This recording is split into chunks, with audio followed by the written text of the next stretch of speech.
नमस्कार मित्रांनो, टेक्नो अथर्व या युट्यूब चॅनलवर आपलं स्वागत. मित्रांनो, अनुदान वाढणार का? दिव्यांगांना रुपये 4,000 मिळणार का? निराधारांना रुपये 2,500 मिळणार का? तर या संदर्भात नेमकी अपडेट काय आहे, बातमी काय आहे, तर याची संपूर्ण माहिती आपण या व्हिडिओमध्ये बघणार आहोत. त्यामुळे मित्रांनो, हा व्हिडिओ आपल्यासाठी अतिशय महत्त्वाचा आहे. व्हिडिओ पूर्ण बघा, तरच आपल्याला कळेल की आता आपलं अनुदान वाढणार का. तर मित्रांनो, व्हिडिओला सुरू करण्यापूर्वी नेहमीप्रमाणे एक विनंती करेन, जर आपण या चॅनलवर नवीन असाल तर चॅनलला सबस्क्राईब करा, व्हिडिओला लाईक करा आणि हा व्हिडिओ जास्तीत जास्त लाभार्थ्यांपर्यंत शेअर करा. तर वेळ न घालवता व्हिडिओ सुरू करूया आणि बघूया ती माहिती. तर बघा मित्रांनो, अनेक लाभार्थी आहे ते अशा प्रकारचे मेसेज करताना दिसत आहे की सर, अनुदान वाढणार आहे का? बरेच जण सांगत आहे की दिवाळीमध्ये दिव्यांग लाभार्थ्यांचे जे काही अनुदान आहे तर ते 4,000 रुपये होणार आहे. त्याचबरोबर जे निराधार बांधव आहे, श्रावणबाळ वृद्ध पेन्शन योजनेचे लाभार्थी आहे, विधवा महिला आहे, तर यांचं मानधन 2,500 होणार का? तर नेमकं खरं काय आहे आणि खरंच हे अनुदान दिवाळीमध्ये वाढणार का? तर या संदर्भात अनेकांचे कॉमेंट्स आलेले आहे, अनेकांचे मेसेज सुद्धा आलेले आहे. तर मित्रांनो, या योजनेचा संपूर्ण डेटा मी अभ्यासलेला आहे. 1980 पासून ही योजना सुरू झालेली आहे आणि त्यानुसार आजपर्यंत टप्प्याटप्प्याने किती अनुदान वाढलेले आहे तर मागील काही व्हिडिओमध्ये आपण बघितलेलं होतं. तर मित्रांनो, आपली अशी मागणी आहे की जे काही दिव्यांग बांधव आहेत तर त्यांच्या अनुदानामध्ये वाढ झाली पाहिजे. त्याचबरोबर जे निराधार बांधव आहे, श्रावणबाळ वृद्ध पेन्शन योजनेचे लाभार्थी आहे, त्याचबरोबर विधवा महिला आहे, तर यांच्या अनुदानात 2010 नंतर कोणतीही वाढ झालेली नाही, म्हणजे त्यांचं सुद्धा अनुदान वाढायला हवं. अशा प्रकारची मागणी आपण आपल्या चॅनलच्या माध्यमातून वेळोवेळी करत आलेलो आहे. आता मित्रांनो, अचानक असं आलेलं आहे की दिवाळीत हे हप्ते वाढणार का किंवा वाढ मिळणार का? तर बघा मित्रांनो, साधारणतः 1980 ला ज्यावेळेस संजय गांधी निराधार योजना सुरू झाली तर त्यावेळेस लाभार्थ्यांना दर महिन्याला 60 रुपये दिले जात होते.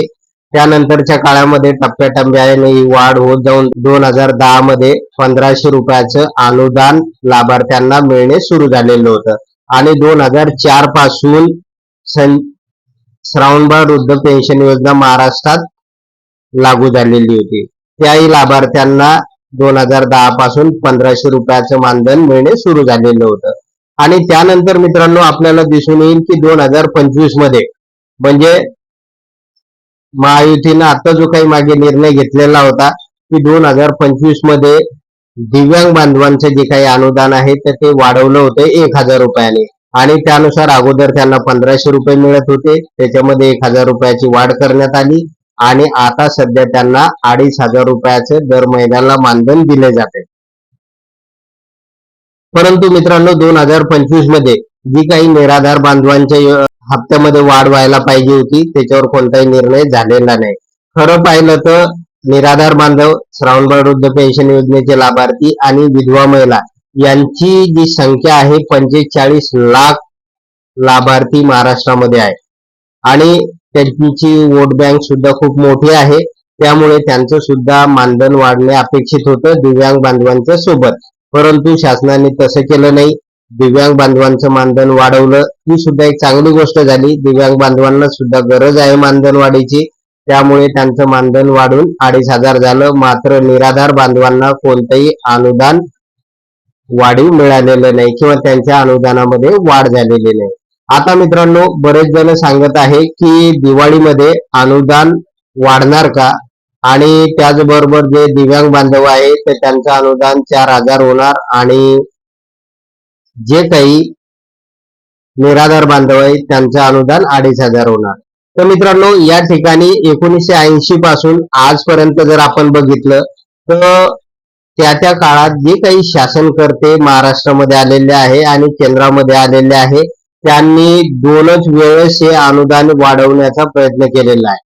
तर त्याच्यामध्ये पहिली गोष्ट म्हणजे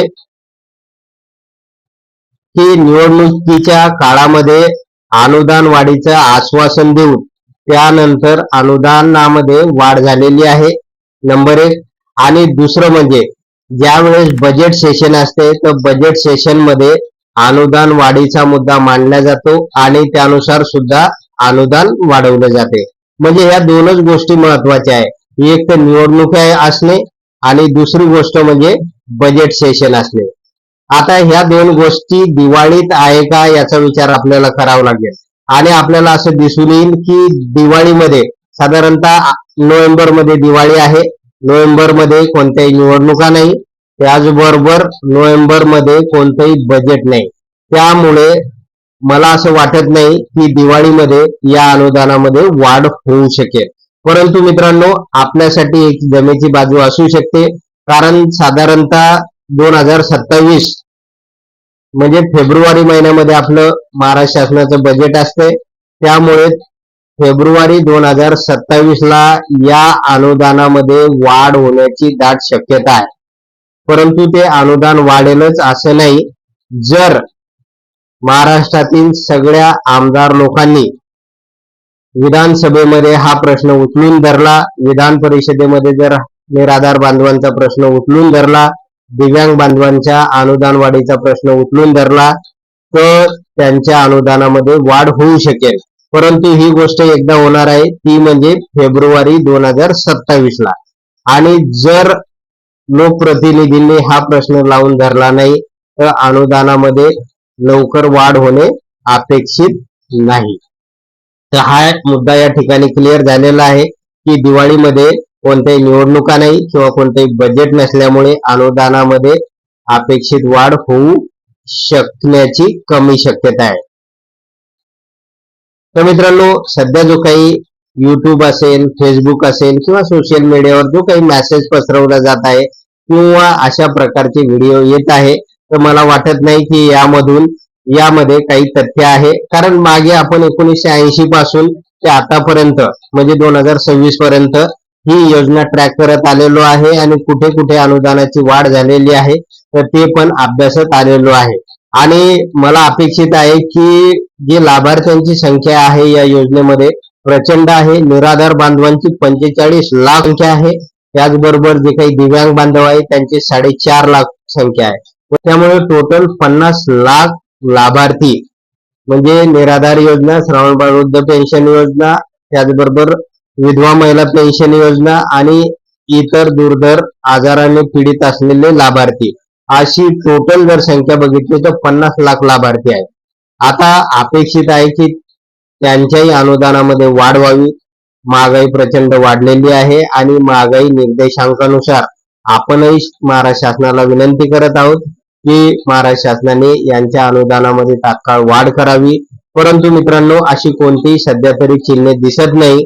परंतु लॉजिक, तर्क आणि विविध जी-आर जर आपण बघितले तर या संदर्भात अजूनपर्यंत कोणताही जी-आर आलेला नाही.